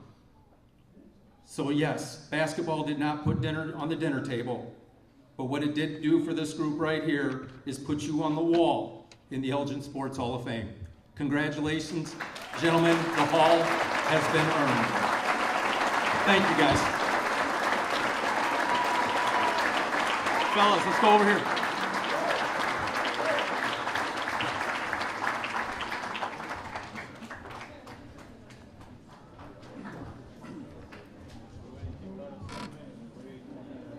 Thank you. We would like to get down now with the inductee presentation for tonight. Before we begin, I would like to introduce the inductees that are here with us tonight. Please stand when I call your name and stand until everybody's been announced. And then hold your applause until we get them all introduced. Thank you. Ken Barnhart, Darren Carter, Corinne Grotnews, Jennifer Haley, Jim Hanula, myself, Amy Kovacs, Jeff Myers, Mary O'Brien, Jason Richardson, Matt Shaber, Roger Smithberg, Dave St. John, Gus Vaughn, Ann Vogt, and Judith Wegner. They could all please stand. These are our inductees that are with us tonight. Thank you. Our first presentation will be made by Rachel Clark.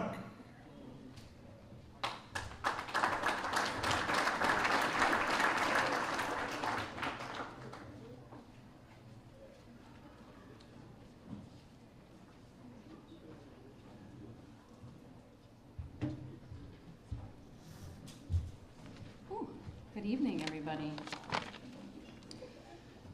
I serve on the Elgin Sports Hall of Fame Executive Board, and tonight it's my privilege to introduce 2024 inductee Christina Dieterle, a true standout in the world of competitive swimming. Christina's journey began at Larkin High School, where she set records in the 100 and 200-yard freestyle, earning her conference champion titles. At the state level, she secured top finishes in the breaststroke, and her talent continued to shine at the University of Iowa.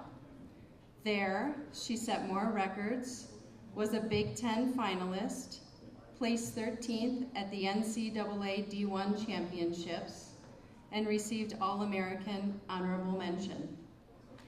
Her career culminated with the 1988 Olympic trials and accolades such as Iowa's Most Valuable Swimmer and the Lou Ginsburg Humanitarian Award. Tonight, we celebrate Christina Dieterle, whose incredible dedication and talent have earned her a rightful place in the Elgin Sports Hall of Fame. Please join me in congratulating Christina on this well-deserved honor.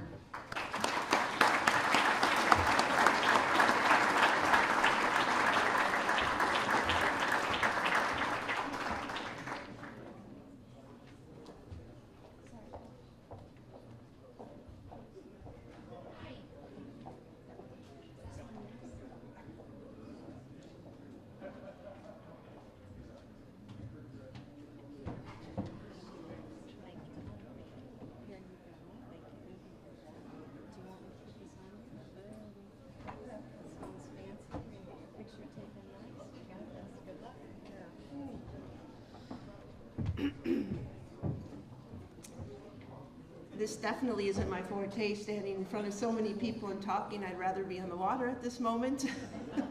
But yeah, I'll do my best. It's an honor and a blessing, definitely, to be here tonight. I flew in from Switzerland on Thursday, that's where I live, and I'm flying out again tomorrow. So this is definitely something special for me with my family.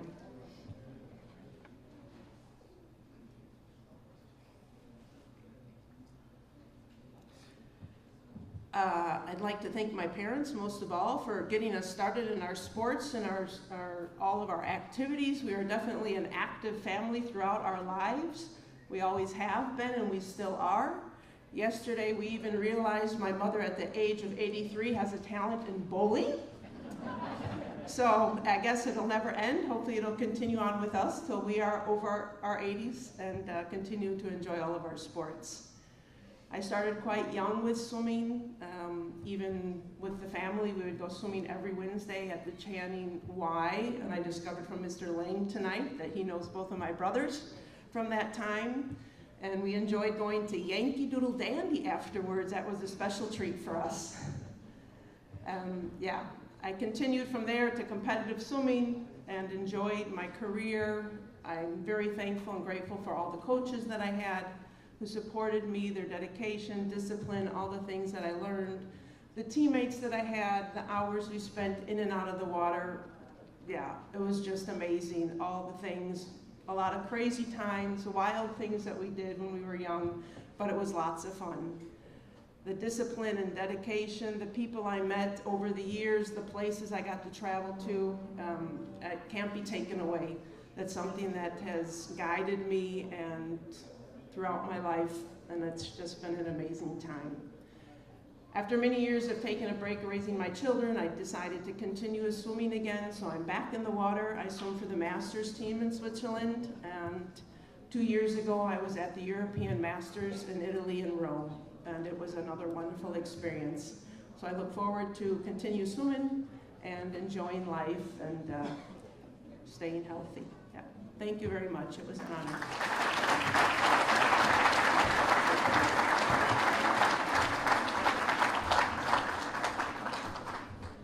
Next up, Shimon Scruggs presents.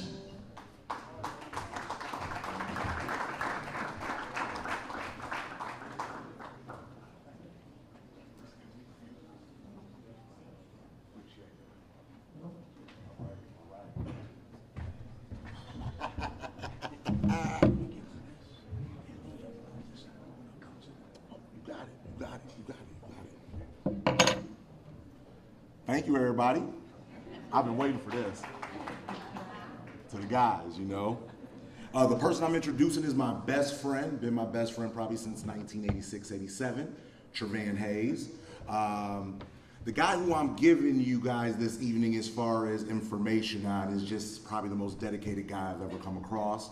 The first thing I remember about Trevan is his goal to be the first person in his family to go to college and graduate from college, and you are looking at a college graduate of Wisconsin University. Definitely clap it up for that, please.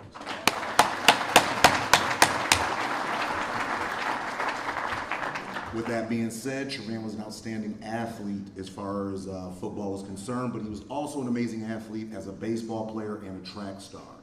I can't give you guys all the cliff notes, but as far as Larkin is concerned, he played varsity for pretty much 4 seasons, never missed the playoffs. Trevan was a starting running back for 3 of those seasons, and he also led the track team downstate. So for the man I'm going to introduce you to, this is one of the best athletes this city has ever seen. I would like to welcome up Trevan Hayes.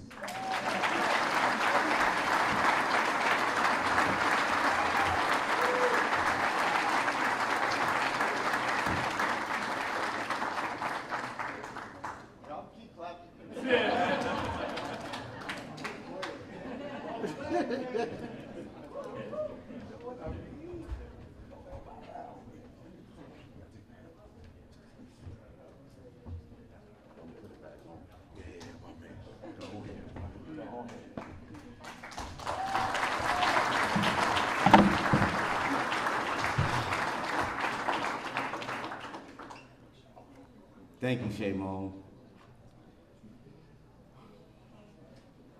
weeks and the days leading up to this, I didn't know what I was gonna say. I ain't got nothing written down, so bear with me. Where's Ron Lane? There he is. Do you remember when you called me and told me I was inducted? Do you remember what I said? I said, hell yeah. And he kind of giggled. He said, yeah, you should be excited. So I was very excited. One, I'm honored to be here. So I'm texting all my friends, texting all my good guys that's sitting over here right now, my A1 day ones, and I'm like, your boy's in the Hall of Fame. And they all said the same thing. It's about damn time. If you know me, I kind of just laughed, shrugged it off. But they know me. They know what I've been through. They know my life. So I feel them when they said that. I feel them. I love y'all, man. And to see them sitting over there with their families, we all come from the same place. We come from Birmingham Mills. All from the same place. Grew up in the same spot, doing front flips and back flips off dirty mattresses on the hill. Playing on the 12-foot basketball rim. We had a 12-foot basketball rim. And then we had to go to Gifford Elementary with the 7-foot basketball rim. Then come back home and play on the 12-foot basketball rim. That's probably why I stuck to football. I just want to thank my mom, rest in peace, Linda Johnson.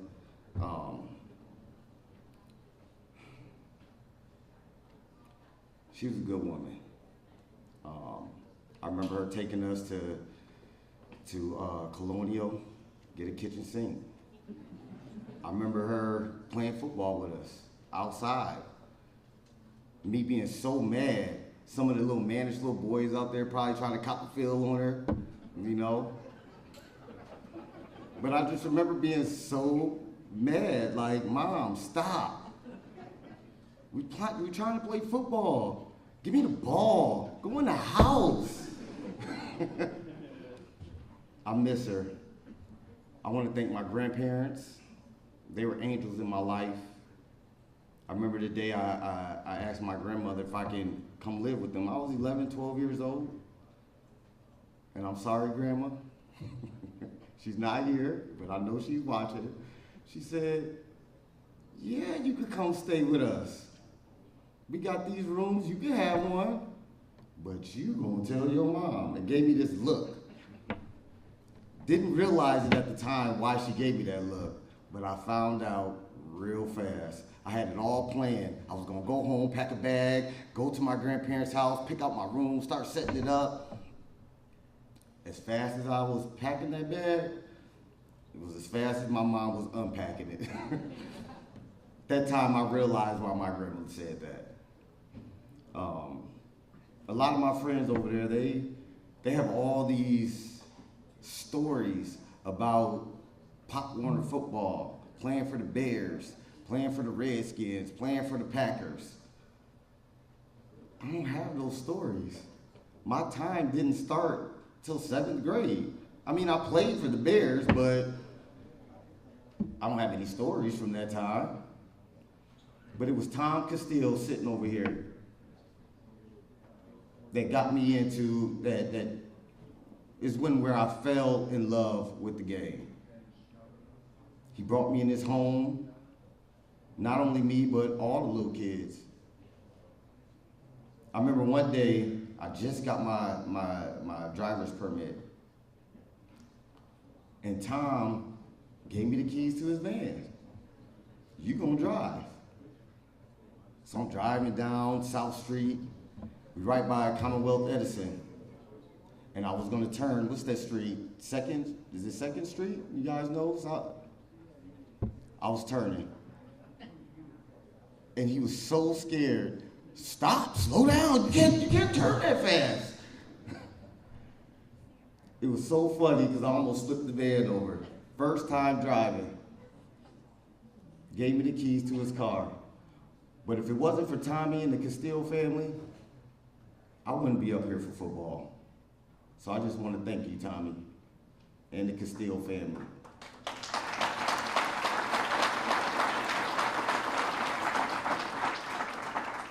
He kept us off the street. To my dad, that's standing here. One of my buddies said, he tells me all the time, man, I love your dad, you and your dad relationship. I wish me and my dad relationship was like y'all. And I look at him, I just say, man, me and my dad been through the most. But I just want to tell you, Pops, right here, right now, I'm proud of you. I'm proud that you here watching your son get his name be a part of Elgin history. I'm proud that you're here witnessing our name being part of Elgin history. I love you.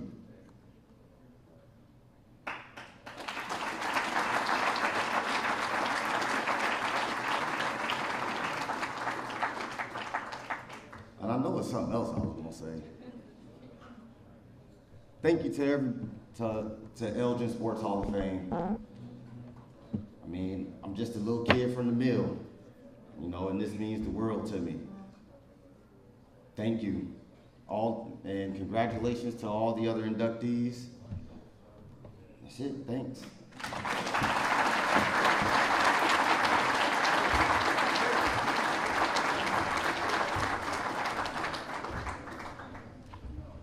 Our next presenter, Matt Schott.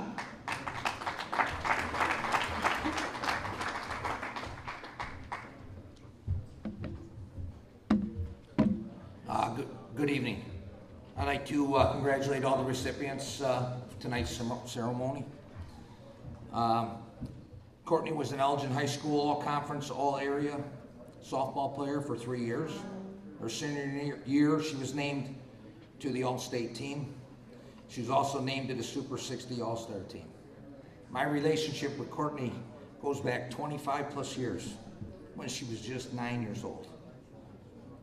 I was managing a local all-star Little League team here in Elgin. She was the only 9-year-old selected that year.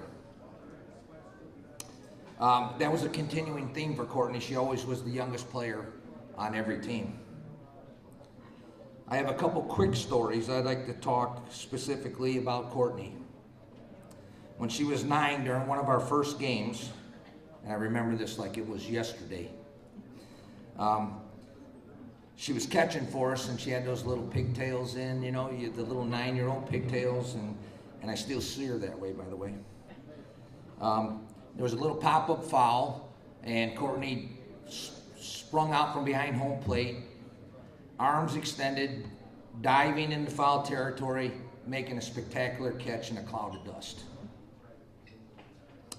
It was at that moment that the coaches all looked at each other and smiled and said, we might have someone special here. Then we were playing an 18U national tournament in Beaumont, Texas, and she had to be taken to an IV tent due to extreme heat exhaustion. I'll never forget seeing her run across the complex while we were playing at a field far away, yelling, I'm ready, I'm ready. I made her sit a game, and I wasn't very popular with her. But I guess she forgave me because I'm here tonight. Coaching her from ages 9 to 18, I had many opportunities, and it was a privilege to see firsthand how special Courtney would become. I can never recall another teammate, coach saying anything negative about her. As the years went on, we all realized she had what all athletes that end up here tonight have, and that's the it factors. Leadership, great teammate, athleticism, work ethic, determination, desire, grit, passion, and a huge heart. Her on-the-field accolades are why she's here tonight, but I'd like to mention some of her off-the-field attributes. What her mom, Kathy, her dad, Ken, and her family should be most proud of is that she's become a terrific role model. She's a great daughter, fabulous sister, the best aunt, unconditional friend, and wife. She's become a great lady. Without further ado, I'd like to introduce to you Courtney LaFurrow Massie, Elgin Sports Hall of Fame inductee.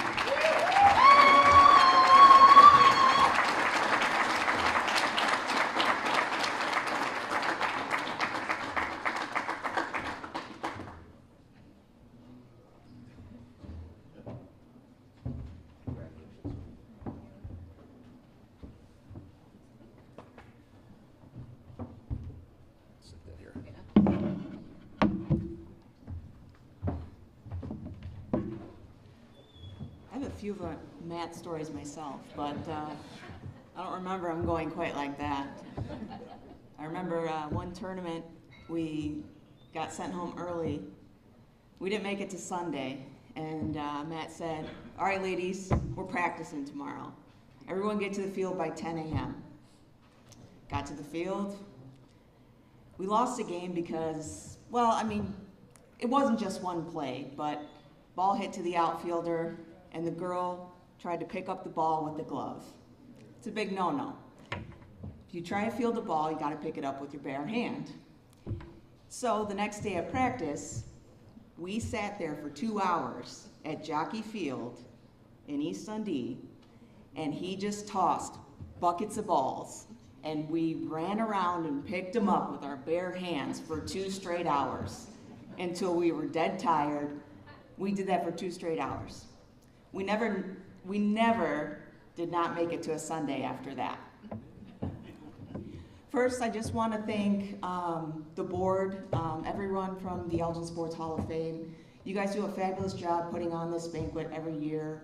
I myself was a prior Elgin Sports Hall of Fame certificate winner in high school, and I really appreciate it, and the fact that you guys still keep that going on.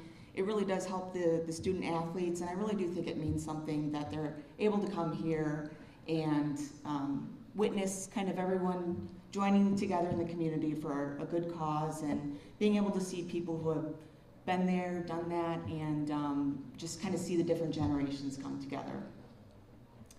I had, this great long speech that I prepared, and in true Courtney fashion, as my parents will allude to, I do this a lot. I went deer hunting this morning. Judith, I'm trying to catch up to you, okay? I'm trying, okay? I went in Algonquin in private land, okay? And I got my first buck this morning, so thank you, yes. So I was running a little behind, and I didn't realize our printer didn't have any ink. I also forgot that our internet was not connected to our computer because we got new internet and I couldn't find the password. So I didn't print my speech, so it's just gonna kind of be ad-lib, so I hope you guys are okay with that. I also wanna thank my family. I was able to get 2 full tables here today, which for me, that's amazing. This table right here is my family, my husband, who I don't know where I'd be without, love of my life, my parents, who drove me all over God's green earth to go to softball games. I did have tournaments in Hawaii though, so they didn't get to go there. I guess that's a positive. My brothers, who I kind of drugged them to softball games, so they kind of had to go there. And then my best friends, the Corn sisters, they were like my sisters growing up. I didn't have sisters, I had 3 brothers. Teammates from the time that I was real young. We've been friends for 30 plus years, but they've always been my sisters. They're my pseudo-sisters. So I truly would not be standing up here without all of my teammates. People ask me what I remember most about my accolades and things when I look back to high school, and I had a nice interview with Jeff earlier today, and he was asking me, what do you remember about Larkin? And I was like, I don't remember. I don't remember. You know, the things that I remember is in college, one of our seniors, she was a bench player, and she never got in the game. And she got put into sub on senior day, and she hit a home run. I remember that because that's an amazing thing, and that's something that that teammate, she will never forget for the rest of her life. I'll leave you with this. The one thing I do remember, my freshman year at Valparaiso University, we went down to play the University of Oklahoma.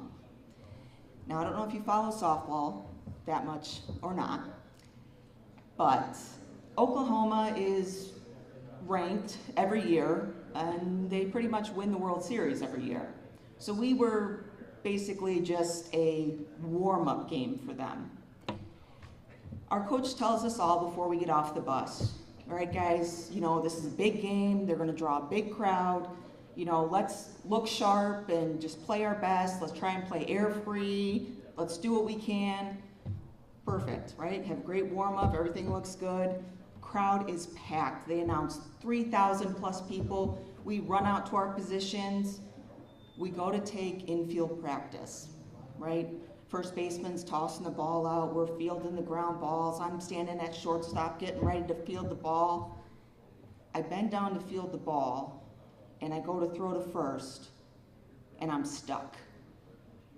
My cleat got stuck in my shoelace. And so I'm standing here like this, and I just fall over. In the middle of this gigantic crowd, everyone starts laughing as I'm laying in the middle of the field. We get done with the inning, and coach goes, "Thanks for making us look like the Bad News Bears." That's what I remember from my softball career. So it's not about the big hits. It's not about the stats and the home runs. It's about the memories you make. It's about the friends you take with you. And it's about all the memories, the families, and everything that you can take with you. So thank you all. Thanks to, again, everyone for being here. And I'll shut up now. Thank you.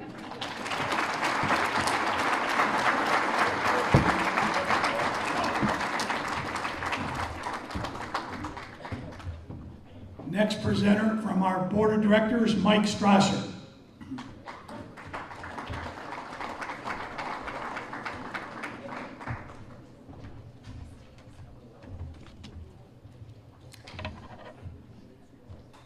Good evening. As Coach mentioned, Mike Strasser, Elgin Sports Hall of Fame board member. I have the pleasure of introducing Terry Schaeberg as an Elgin Hall of Fame inductee. As you read about Terry's numerous accomplishments in the program, two things really jump out to me. Number one, he's the first high school baseball coach to 400 wins in the city of Elgin. That is a truly incredible accomplishment. But even more incredible was his dedication through his many years of service as being a coach. Accepting on behalf of his daughter, Jennifer.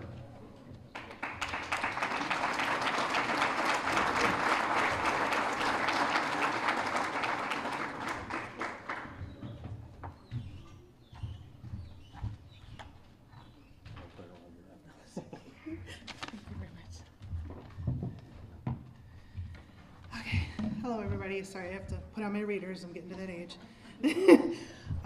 I also want to thank the board for nominating my father, and to everybody tonight who has received an award. My father was a very dedicated man. Whether he was doing stuff around the house or whether he was mowing the baseball field at Larkin High School to make sure that everything looked great for a game. He even, while he retired, he spent many hours working on plays for the various football teams that he helped in his retirement. He enjoyed working with his players, and he was always proud of them when they reached their full potential. I remember once we were in Colorado on vacation. This was in the 80s when I was little, and all of a sudden we were in Vail, and I hear, "Coach Shaver!" And we turned around, and there was one of his ex-students. That would happen a lot with my father. Wherever we would go, it was like having a celebrity without the money.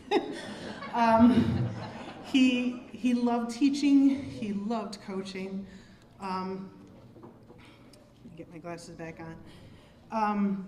He loved coaching so much that even while we watched the Chicago Cubs or Chicago Bears, he would tell me about the plays and when a player would make a mistake. Of course, with those teams, mistakes weren't hard to come by.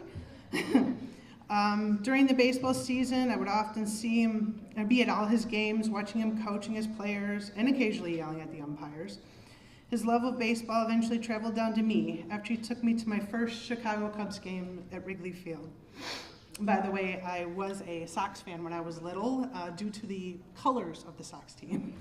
As a lot of girls do, I wasn't really picking it on the players. But once I went to Wrigley, I quickly switched over to being a Cubs fan. His record speaks for itself, and he definitely deserved to be here to receive this award. However, on June 22nd, 2024, my father passed away. My dad was a great man, and I'll always be proud to be his daughter. Not only was he a great coach, a teacher, he was a father, a son, a brother. He also was a great-grandfather, but he also had a softer side. There was many times when my dad painted my nails because he did it better than my mother. Or he even French braided my hair once. But he also could fix things around the house. My dad was what you would call a very Renaissance man. I know he would have been very proud to be here to receive this award, but I am proud to be standing in here on his behalf to accept this in his honor. So thank you again. I appreciate it. Good night.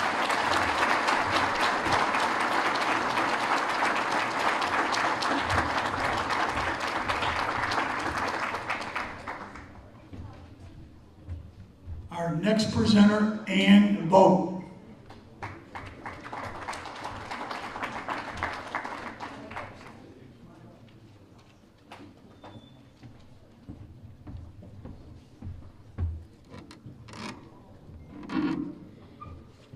Tonight it is my honor to introduce David Yates, a name synonymous with excellence in basketball coaching. At St. Edward's High School, a St. Edward High School alumni, David has left an impressive legacy, from leading Highland High in Arizona to state runner-up to transforming teams in Illinois with remarkable success. As head coach of Friends girls varsity basketball, he achieved 427 wins, 11 conference titles, and a state championship in 2020. His numerous Coach of the Year awards and recent induction into the Illinois Coaches Hall of Fame highlight his dedication and impact. Allow me now to introduce David's wife, Kathy Yates, to accept his introduction into the Elgin Sports Hall of Fame.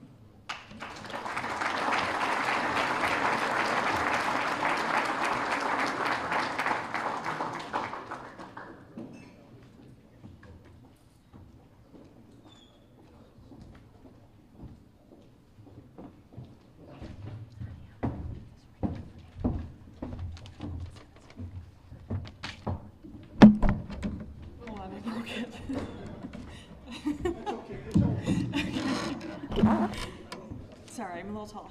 From her father.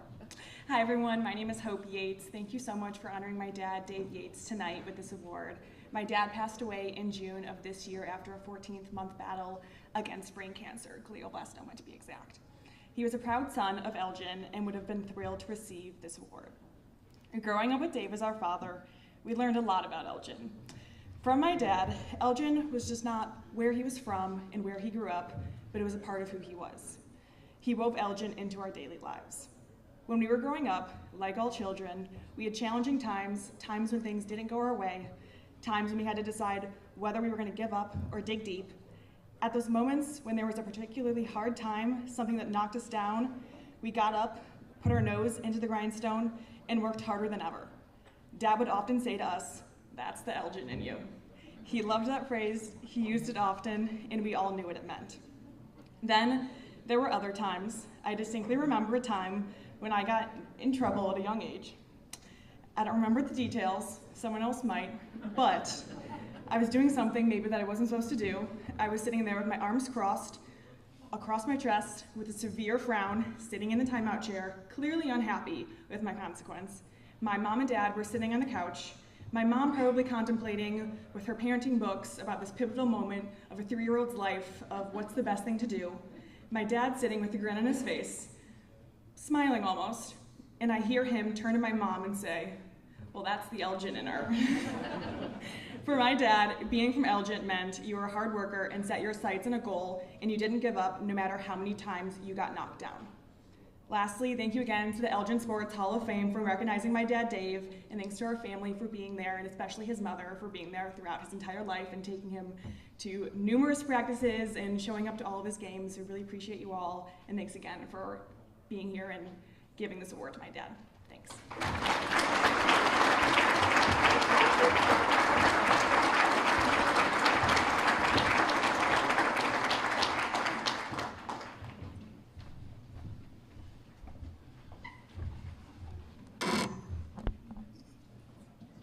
We forgot about an individual earlier tonight that has passed away, a legend, Hall of Famer, John Radke. Okay, I just want to mention his name too. So,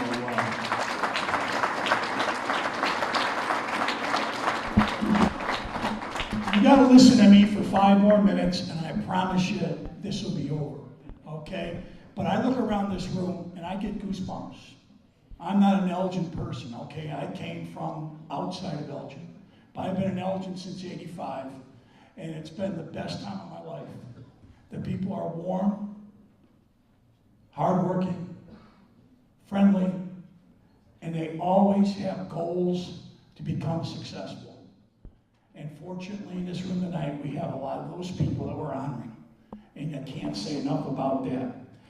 On your tables, I have to do some business here. On your tables are all kinds of pretty papers, different colors.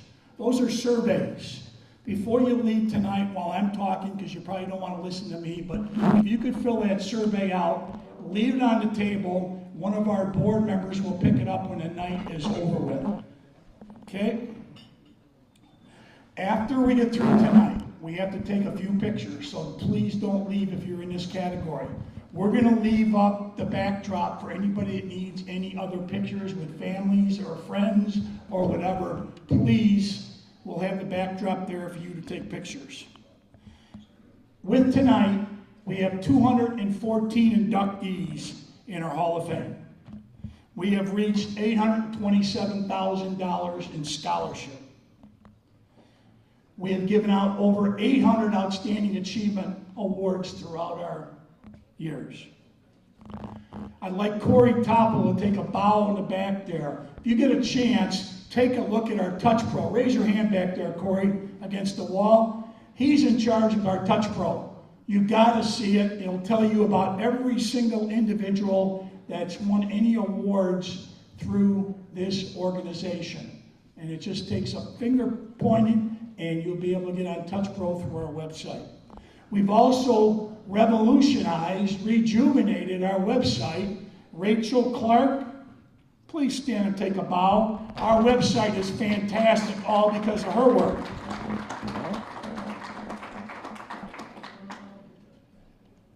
I can't thank the members enough. Everybody wants to know, to me, it's so simple. I see so many teams here tonight. The Teener teams, the ECC teams. You people are Elginites. To become a member of this organization does not require you to be on a committee, does not require you to be on the board. All we're asking for you to keep this organization going is to please join as a member. And your money goes toward our scholarship fund. We need your help. As you can see, some of us are getting kind of old, like me, okay? And there's people on this board that are like that. And we need your help in order to keep this going throughout the years. It's very simple form that you can fill out. All you have to do is take the program home tonight, and if you're the old-fashioned way, mail it in, and you'll be a member in 2025. If not, you can use PayPal and pay right away on the website. There's all kinds of ways that you can join. Everything above your $40 goes toward our scholarship fund. Your $40 gives you an opportunity to vote next year for inductees into this organization. It also gives you a meal ticket to the banquet. I don't know how you can beat that. I'd like to also introduce Kerry O'Connor. Kerry, please stand. He's in charge of the fantastic golf outing that raises all kinds of scholarship money every year for our organization. It's the second Monday in September, and Kerry heads up the organization for that golf outing.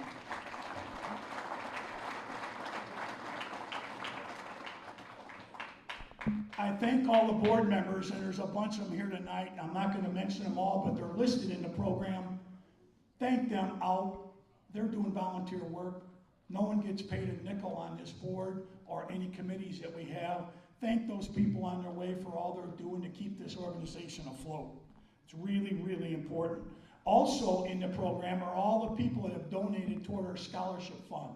They're listed in there. You get an opportunity to see what people are doing. Okay, we need that to keep this going with these scholarships for all of these young student athletes. Very simple to become a member of this organization.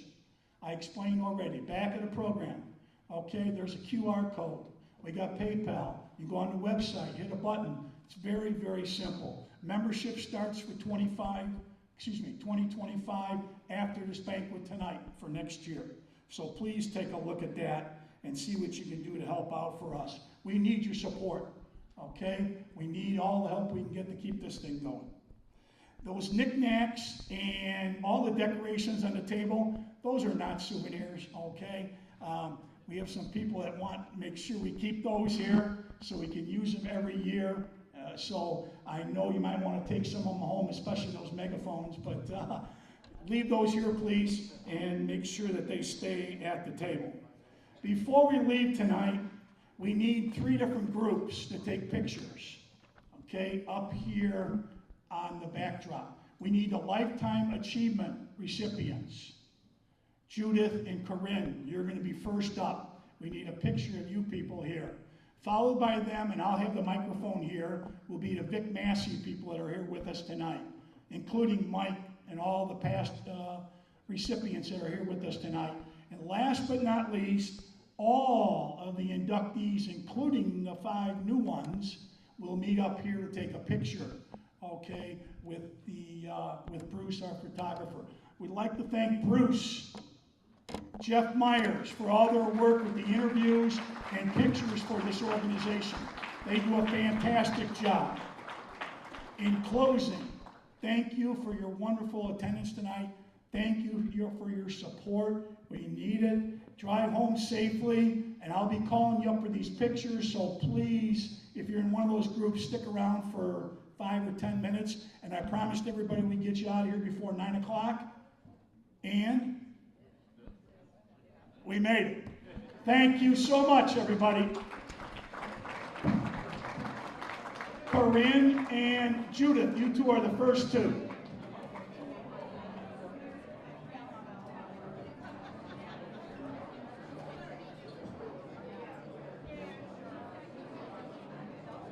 Would the Vic Massie people come up here also? All the Vic Massie people, please come up here. We have Judith and Corinne first, and then we have the Vic Massie people.